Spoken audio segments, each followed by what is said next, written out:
For today's video guys, i-share ko lang sa inyo itong quick recipe na madalas kong ginagawa at talaga namang gustong gusto namin. Spanish style sardines na may pasta. Tara, gawin na natin yan. Simple lang naman ang mga kailangan natin dito. Bawang, sibuyas, kamatis, paminta, asin, pasta at itong Youngstown Spanish style sardines.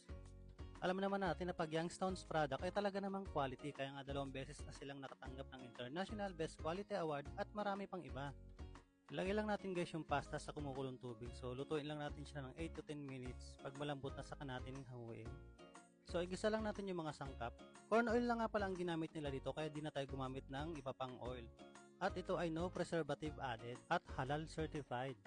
Maamoy mo kagad dito guys yung aroma ng pagka-Spanish style niya, at makikita mo rin yung pagka-quality ng kanyang mga sardines. Lagyan lang natin ng paminta at asin, depende sa panlasa nyo kung matabang. Hindi na tayo naglagay ng ibang pampalasa dito guys dahil malasa na siya. Ilagay na natin yung pasta, haluin lang natin ng haluin ng mabuti hanggang mag-mix ng maayos yung sardines at pasta. At eto na nga ang ating Youngstown Spanish style sardines pasta. Available nga pala ang mga Youngstown's products sa lahat ng grocery store, supermarket, sari-sari store at sa inyong suking tindahan. Nakakatakam diba? I-try mo na rin!